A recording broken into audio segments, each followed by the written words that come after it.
May it please the Court, my name is Angela Vigil, and I'm arguing here on behalf of EPN, which is the second case you're hearing today. Okay. And who are you with? I'm sorry, I'm with the law firm of Baker & McKenzie, pro bono co-counsel with FIU. Thank you.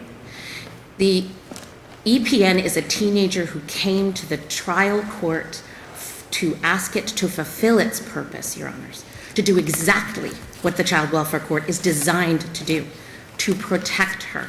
The Child Welfare Statute, Chapter 39, lays out 8 purposes on what is protecting a child, and one of those is prevention of future harm. She gave 4 claims. What's the future harm here? Imminent return to a place where she'll be beaten weekly by her grandmother. So it's the immigration issue. Not only. It was abandonment by her father, neglect by Is her that father. the imminent harm abandonment by the father? There are 4 separate claims, Your Honor, which is why my answer is confusing. The abandonment by the father is one claim. Substantial risk of future harm is You're a not saying separate imminent abandonment by the father, because the father has abandoned her. Right, it's not imminent harm. She came with 4 claims. The future harm, there is a failure to protect claim here. The failure to protect is that the mother with whom she is living allowed her to stay with the grandmother for 10 years during what she explained. But in your petition, you're not Yes. seeking a change in custody. The teenager who brought this petition did not seek a change in custody. But You're the as Your next Honor, friend. You're the next friend. You could do things like that, right? No. Aren't you the next friend in this petition? We were next friend and lawyer. And as a lawyer, we Next do. friend and counsel you call yourselves, right? That is what FIU called itself. Which is different. I mean, they're 2 different things. Next friend and counsel are 2 different things. It is. The petition was filed on behalf of the minor, and if the court gets that petition, does the home study that DCF talked about, and determines that services are necessary, then a change in custody may occur. Did you submit, or did the child submit a letter saying it didn't seek services? It did. It served the department. It put it in its petition. Is that part of the record? It is. Sorry, not the letter, but the transcript itself explains that services were not sought. The petition says services were not sought. The petition was served on the What was the department. purpose of sending a letter saying services were not sought? So the department would know what kind of case was in front of it. And when, because the department's a party, correct? It is by statute. By statute. And so how did you serve, if they're a party, did you serve them or let them know ahead of time? Yes. How far ahead did you let them know? Did you mail them a copy? Maybe you don't need to serve them. I'm sure they'd accept service. But did you mail them a copy of the petition? EPN's record is that the petition was filed on February 6th. The hearing was on February 12th. When it was filed, an email copy of the petition was sent to the Department of Children and Families. Is that the practice of the FIU clinic? It is not my practice. It is the FIU clinic, but it's at the direction of the clerk's office, to be clear. The clerk says you need to serve DCF by this email address. As a matter of practice, somehow there's a protocol that says you should serve the DCF as well. Because of private petitions, just to be clear here, Your Honor, there are other rules for filing other things in that court, but this is I a first understand. I'm talking filing. about filing a private petition. All That's right. my understanding. Even though there's no certificate of service on the petition, they are, as a matter of record, served on DCF. They are, and in fact, DCF was present in the courtroom and said that they had been, that they were not taking a position, but they were there. They are there every case. And they are not taking positions in these cases, but they're being served. And I want to be careful here. We're not here on behalf of all of these cases. The Chapter 39 requires individualized consideration of EPN, just like any other child in Florida. We understand that, but under the United States Constitution, this court cannot take a position contrary to federal statutory law and at least what the United States Supreme Court has to say, correct? It sure can't. Well, in these cases hasn't well, and the United States Congress too. Actually, I suppose we should pay some little attention to them. Maybe not. They would appreciate that. They would appreciate it, I suppose. Yeah. And this would be the same Congress that set up SJIS status, I guess. In 1990, not even recently. And in 1997 sought to limit it because of the loopholes that we're now talking about, correct? And in 2008 sought to expand it once again to make sure that it was available to kids exactly By like what EP. statute? What statute or law did they do that? The Special Immigrant Juvenile Provision was in the TVPRA, the Trafficking in Victims and Persons Act, which allowed for no longer just limited to kids that were in extended foster care or in long-term foster care. It expanded it to include children who were dependent, because it embodies this idea of international law that we don't say a child who was abused or neglected or abandoned anywhere in the world is going to come here, seek our protection, and we're going to say no. What provision of the TPRV are you speaking about, if you know? TVPRA, and I can take a look for that, Your Honor. Is it 1101A27J3? J, yes. J3, I believe it's 3. J little 3. The point, Your Honor, is that Am I correct? course- Let's be sure we're talking about the right law, because I don't get to call you up later. Absolutely. So, am I correct on the statute? You are. And you say that has been revised in some fashion? Only in 2008. We are currently I functioning. understand that. When was it revised and how?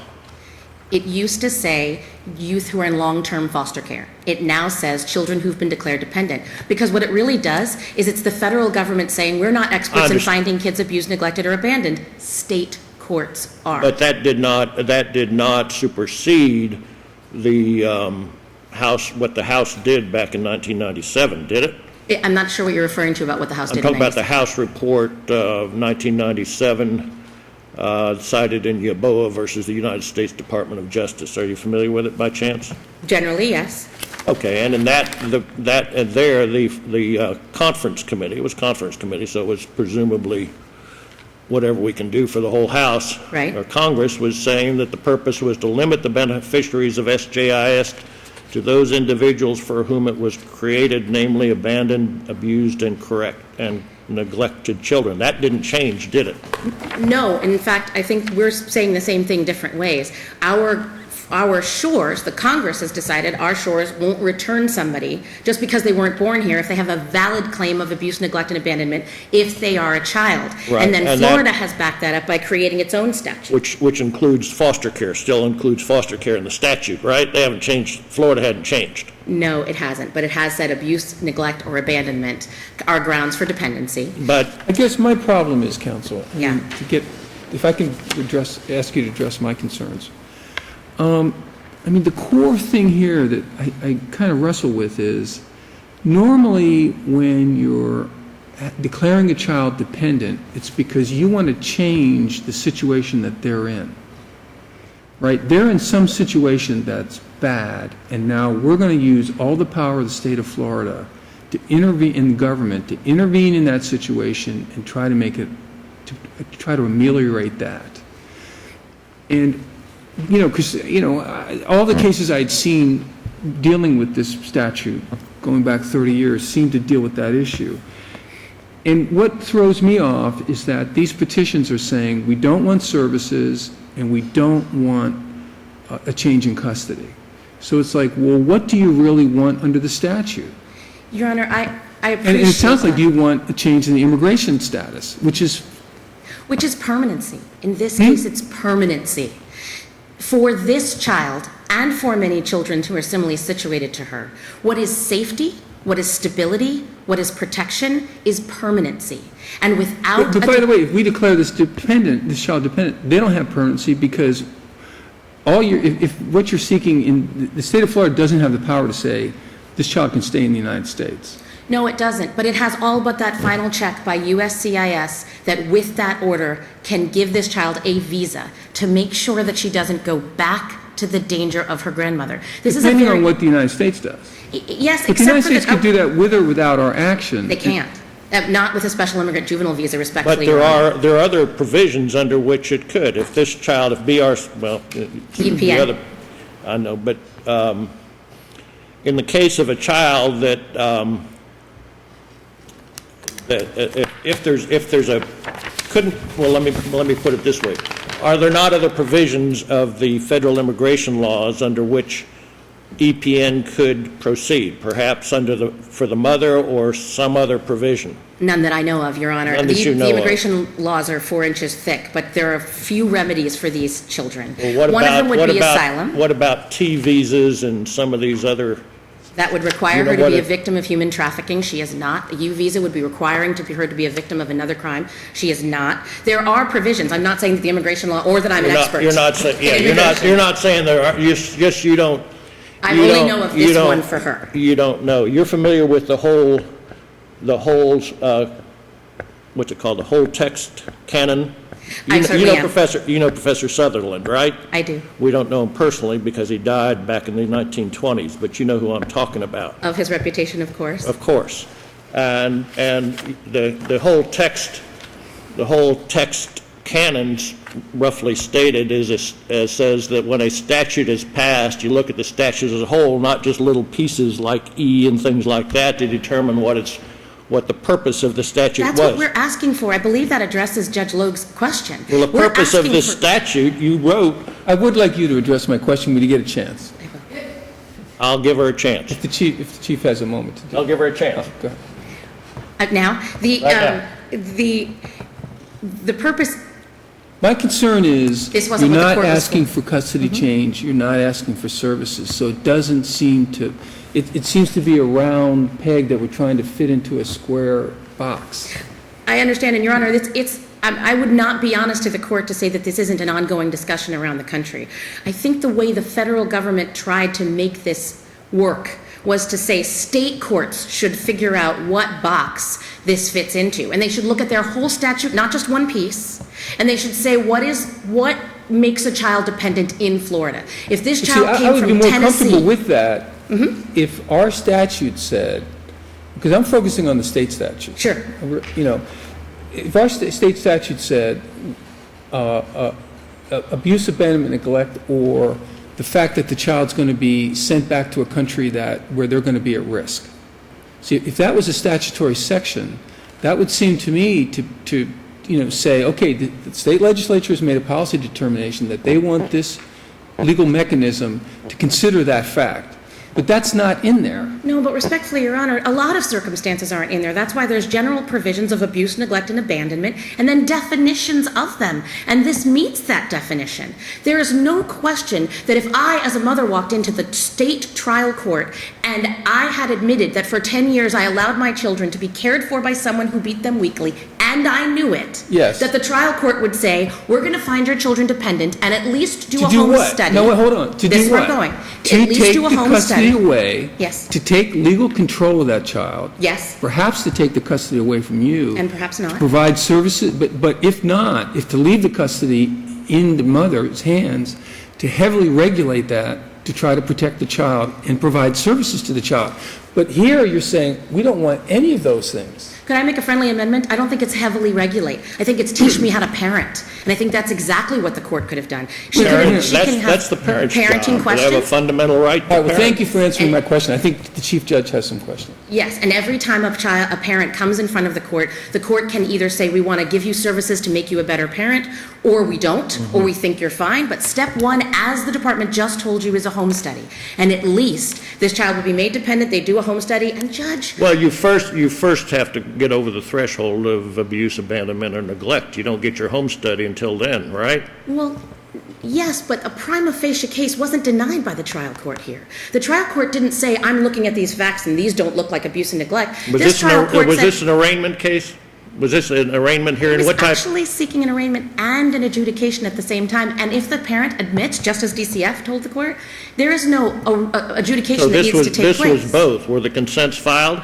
Yes. So you have a record here, and it Yes. was denied. So And the we're a little bit unlike BCRM in that regard, correct? That's right, a bigger due process So, violation all right. here. There was no So evidence then- presented, Or was there? requested, and both witnesses were there to be called. They could have been called. If there was any question that any fact in that petition was not 100% certain, the court could have called But them, and many judges the do. court accepted the petition and its allegations, right?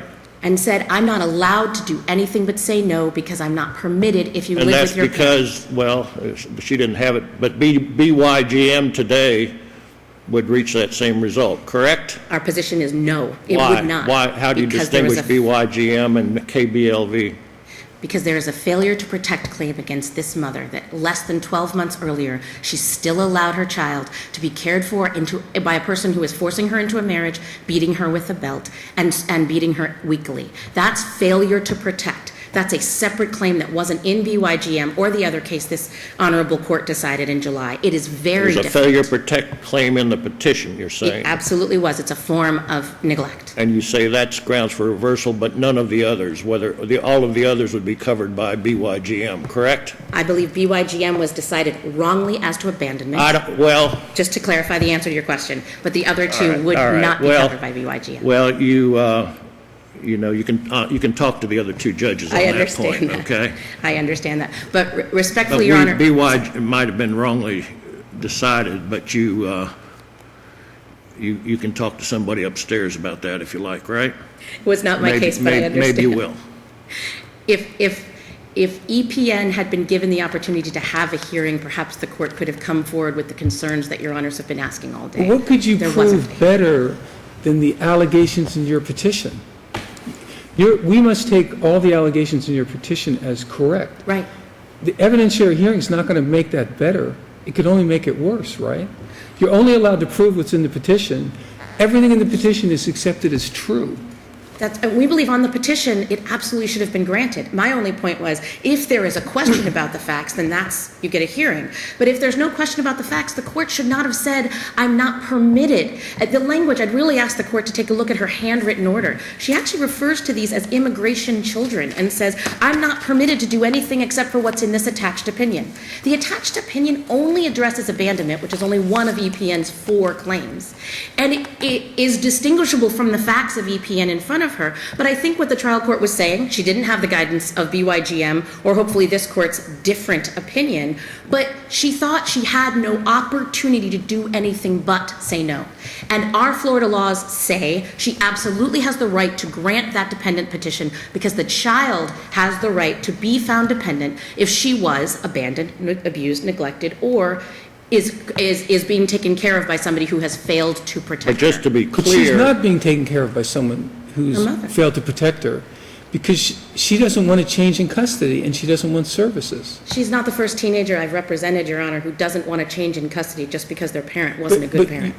You're not alleging that her current custodian is abusing and neglecting her. I'm alleging that that's the court's job to determine.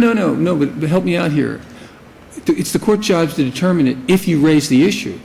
But you didn't raise that issue. Or maybe I'm misunderstanding the record. Maybe I'm confused. No, I apologize, Your Honor, facts are absolutely correct, but I think perhaps You're we're not saying that underestimating what the you're not court saying can do. this child is currently in a situation where they're at risk because the person who they're living with is harming them.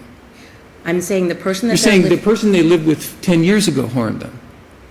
No, I'm saying for the last 10 years, this mother did a bad job parenting her and failed to protect her from beatings. That is usually enough for a child that doesn't walk in from what is the Honduras. on the allegations of the petition, what's the current status? The allegation of the petitions, I do not understand your question. You filed a petition, right? Correct. So we're so far so good. Yes. What are the allegations of the petition with respect to abuse, abandonment, and neglect? Are they all remote, or is something ongoing? That's what he's trying to ask you. None are remote. She's residing with Marta Nicolas Leon. The mother. So currently residing with the mother, who we are claiming, who she put forward was failing to protect her, which is a neglect claim. Not residing with the father. Failed to protect her when? For 10 years, beginning around age 7 to around age 17, when she escaped her abuser in Central America. So her mother knew that she was living with... And then when she came up here, there was no more abuser, right? Things are fine. Well, I don't know about things are fine. What I know is that she's not living with the woman who was beating her. She's living with the mother. Currently, yes. Okay. That's what OOR tells her to do. This is the mother that did all these horrible things to her. This is the mother that let the grandmother do But you don't want to change custody that. and you don't want any services. I understand it seems inconsistent. I just want to be clear about at least our position. You get the cognitive dissonance there from... Yes. I mean, things are fine now. They have to be, otherwise you'd call the hotline. You'd have a statutory obligation to do it, right? Teenagers don't call hotlines on themselves as a But general... you're not a teenager, are you? I think you're legally required right. to call. I think if you know of abuse, neglect, abandonment, you might be legally required to make the call.